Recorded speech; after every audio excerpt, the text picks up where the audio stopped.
Special Envoy Hans Grunberg and bin Mubarak discuss latest Houthi escalation. Houthi drones provided by Iran pose danger to Yemen and the region.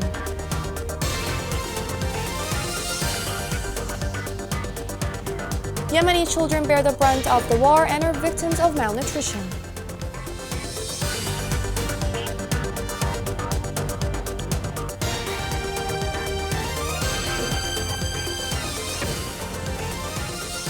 Welcome to Yemen Today TV. This is the English news with me, Shazad Delbey. The Minister of Foreign Affairs made a phone call with the UN Special Envoy to Yemen, Hans Grunberg, to discuss the latest developments in Yemen.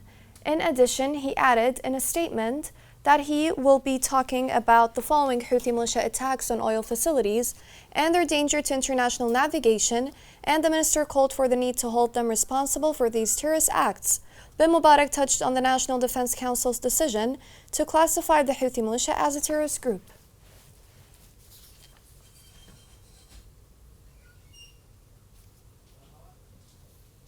The British ambassador to Yemen denounced a Houthi attack on Al-Dabba port in Hadramaut, and he called it a dangerous escalation by the Houthi militia. Assalamu alaikum wa rahmatullahi wa barakatuh.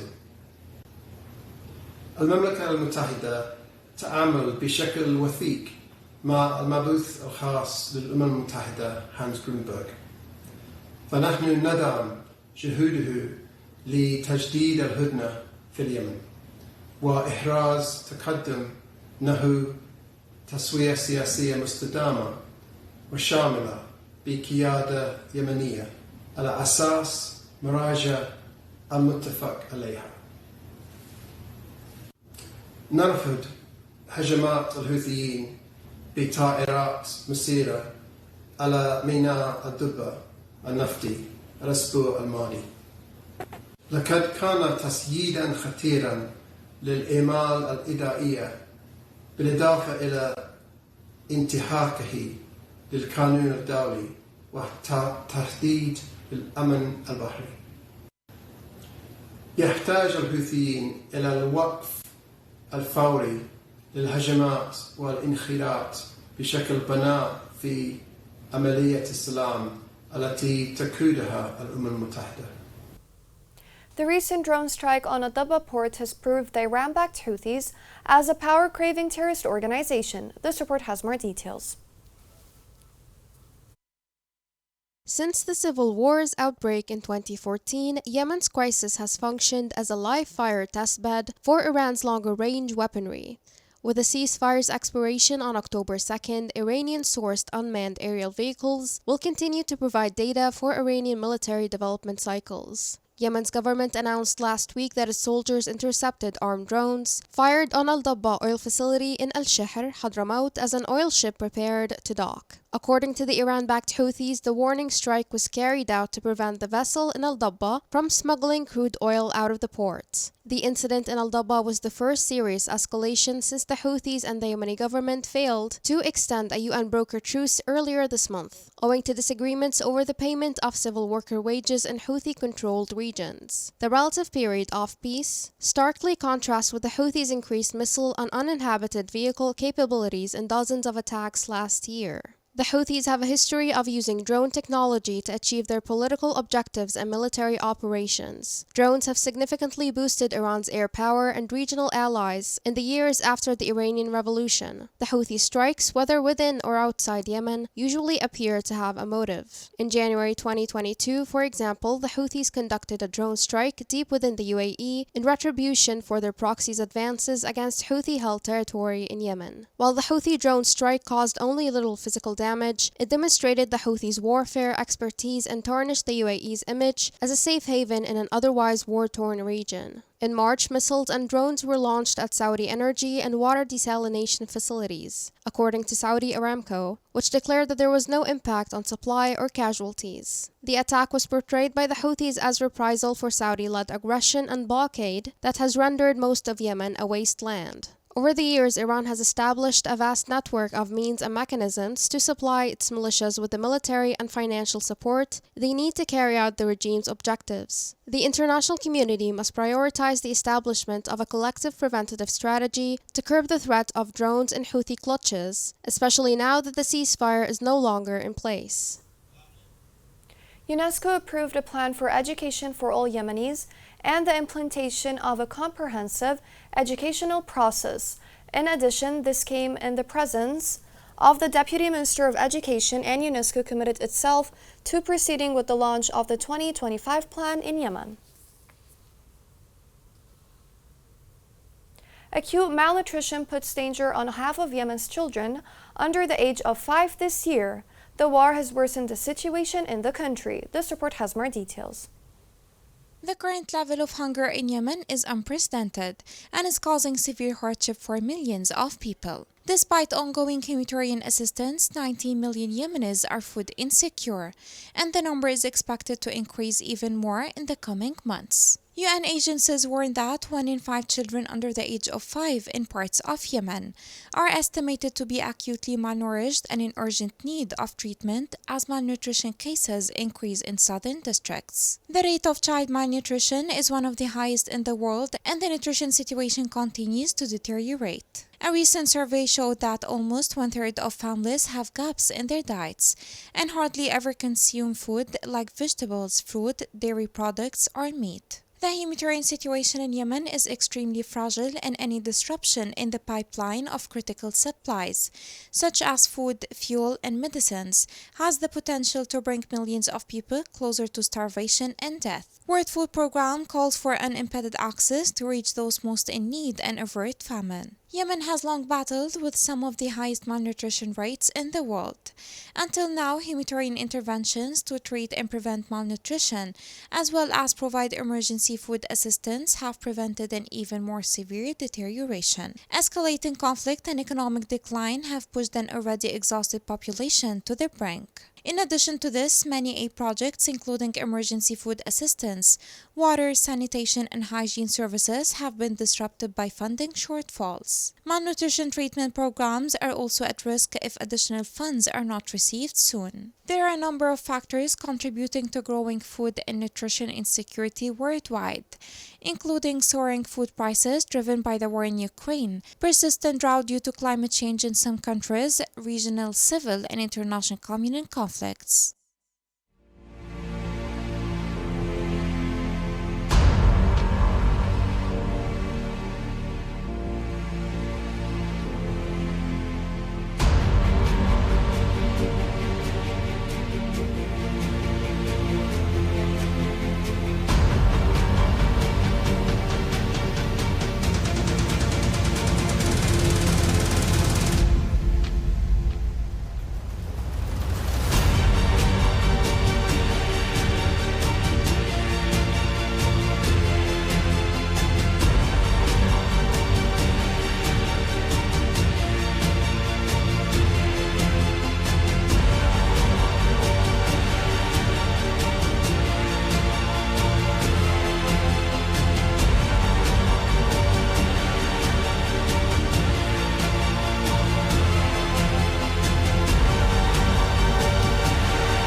Two citizens were injured by Houthi militia snipers in northeast of Taz.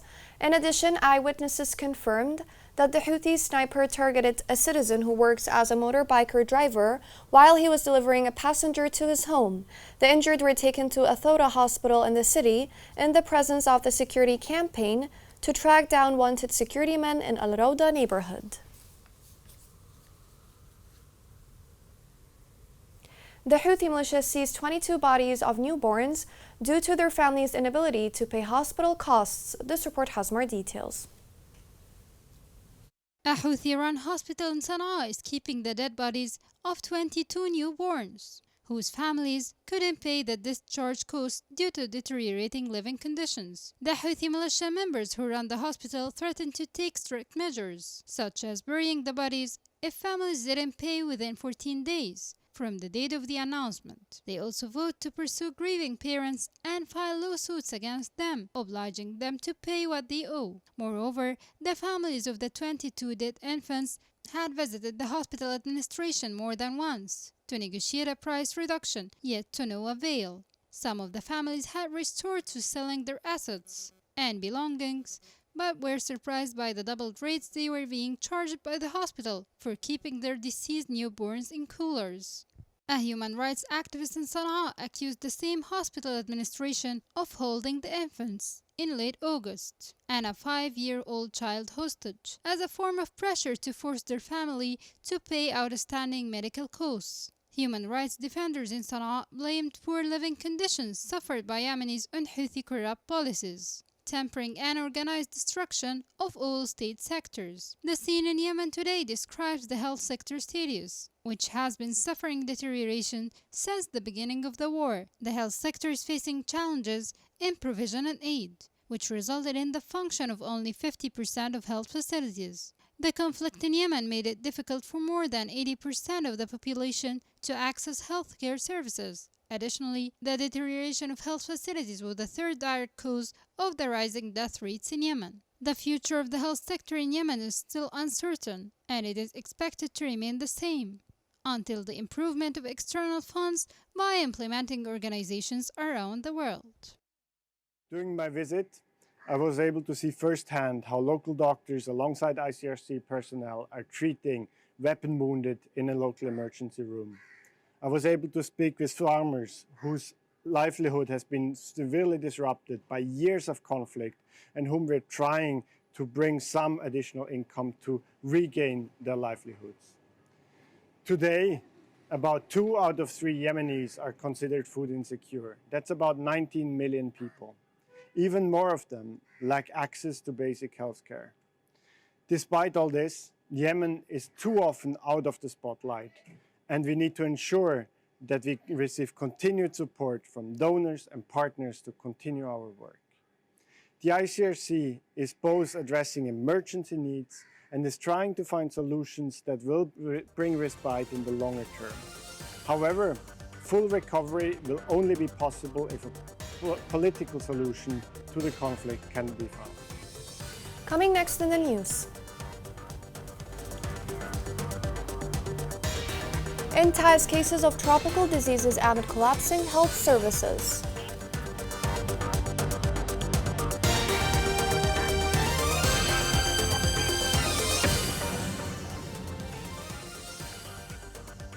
كل ما نزحنا من نزحة وانهم فوقنا هدموا بيوتنا. نزحت أنا وأنا بنت 7 أشهر اللي على زوجي. بعدها تمنا من نزح في نزوح. وقبل الفريق معرض لنا. صيحنا لزوجي وسار وداه من هنا. صار مخيم. وقبل الفريق اللي هنا وأنا وجيعي في الخيمة. وعانني البنات. ودني العلاج. ساعدني لما دخلني الشركة. طولي علاج فيتامينات. جاتنا الأمطار. دخلت السيول وانا والده. دخل السيل ما دهنت بالسيل له تحتي وانا والده. ما قلت الا يومين. ولا عاد حتى قدرت اشيل عيالي ما بلاتي يا بنت الصغيره اللي ترضع شليتها واحنا والله نحن حالتنا حالها وما عاد الا شلونا من رفعونا لمكان عالي. ووصل اليوم جسنا لنا 3 أيام والله نحن في العرب وجاونا الفريق حقهم حق الاستجابه. والله ما قصروا قدموا لنا من كل شيء. Welcome back. The Undersecretary of Ma'rib installed the distribution of 50 tuk-tuks to disabled in the governorate. This was provided by the Kuwait Relief Society, an organization through the Communication Foundation for Human Development as part of the Kuwait By Your Side campaign. In light of the psychological and social repercussions caused by the war, number of community initiatives in Aden seek to build the capabilities of the youth. This report has more details. The war ignited by the Houthi militia cast dark shadows in various segments of Yemeni society and turned their dreams and future into mere nightmares. These girls and other young people in Yemen have been psychologically affected by the scourge of war that threatens their reality but there are those who seek to take their hand to a path through which they can draw their dreams. I am so grateful for this initiative, which seeks to help our students in high school, because they represent our future, and I think the goals of this initiative are so beneficial for providing the students with self-confidence.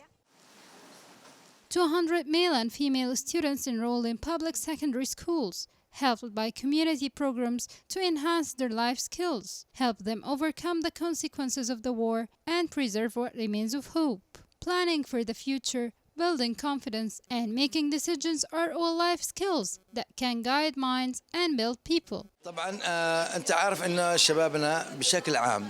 You know that our youth in general are confronting war, and it is still ongoing. So, now we are trying to help them, and to diminish the behaviors they gained after the war, like psychological problems. And we are trying to diminish the intended ignorance done by the militia. استهدفنا فئة الشباب لأنه الشباب الآن في الوقت الراهن. We are targeting the youth category, because in the meantime, they are suffering and they need help, especially after the cessation of the learning process, which worsened their psychological states. Education may not be enough to ensure a better tomorrow, as there are life skills that must be focused on in order to create a generation armed with science and capable of change. A workshop under the title of Restoring Confidence and Capabilities in the Yemeni banking sector was organized in the Jordanian capital Amman. In addition, they also added the activities of the workshop focused on enhancing confidence in the banking in Yemen. The participants stressed that the process of restoring confidence involves applying in many standards such as fighting money laundering.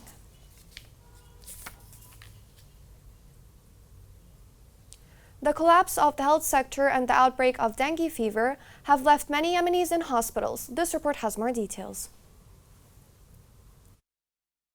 According to the Ministry of Health and Taiz, the city of Taiz has recorded the greatest spread of dengue fever compared to other areas in the governorate. While most people who have dengue fever recover in about a week, sometimes the infection is more serious and occasionally it is fatal. Hayam Muhammad is one of those afflicted with the disease. My sister suffers from dengue fever and she's currently receiving treatment at Al Jumhuriyah Hospital. She has been sick for 2 days. We have to pay the cost of treatment, and it is incredibly high. We appeal to relevant authorities to provide the necessary financial support to the health sector. According to the most recent figures, 10,013 cases of dengue fever have been reported in Taiz, while the death toll has risen to 13. Unfortunately, a large number of patients refrain from visiting hospitals as a result of their inability to pay the costs of medication. The recent outbreak of dengue fever has been frighteningly quick in Al Jumhuriyah Hospital, the largest Taiz governorate. We receive 30 to 40 patients per day.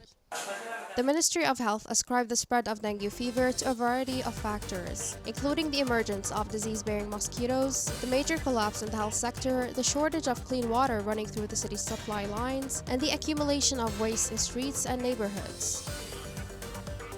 Here's a reminder of the main headlines. Special Envoy Hans Grunberg and bin Mubarak discuss latest Houthi escalation.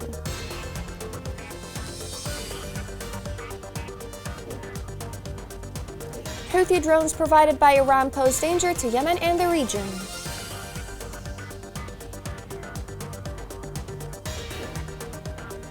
Yemeni children bear the brunt of the war and are victims of malnutrition.